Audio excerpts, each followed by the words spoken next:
একদিন ঘরে ফিরেই ঘুমিয়ে যাব, দরজায় খিল লাগিয়ে বন্ধ করে দেব বাহিরের দুনিয়ার সাথে সকল যোগাযোগ পথ বন্ধ। কাউকে নিয়ে আর ভাবা হবে না, মস্তিষ্কে স্মৃতিতে গোলযোগ বাঁধবে না, দীর্ঘশ্বাস থাকবে না।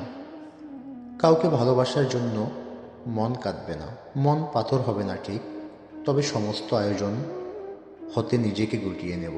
বিলিয়ে রাখা সব আবেগ অহেতুক হয়ে উঠবে, সব অনুভূতি ব্যক্তিগত নিয়ন্ত্রণে থাকবে, সব মনোযোগ বাড়বে শুধু আমার নিজের জন্য। থাকবে না অভিযোগ, জমবে না চাপা অভিমান, ফিনিক্স পাখির মতন বুকটা হালকা থাকবে। মাঝরাতে ঘুম ভেঙে গেলে চোখ তুলে তাকিয়ে দেখব, খোলা জানালা দিয়ে বয়ে আসা শীতল বাতাস আমাকে ছুঁয়ে দিচ্ছে। আমার অপেক্ষা তখন শুধু নতুন আর একটা ভোর দেখার। কথাগুলো কাল্পনিক, কেউ বিভ্রান্ত হবেন না। ধন্যবাদ। ভালো লাগলে লাইক, কমেন্ট, শেয়ার করবেন।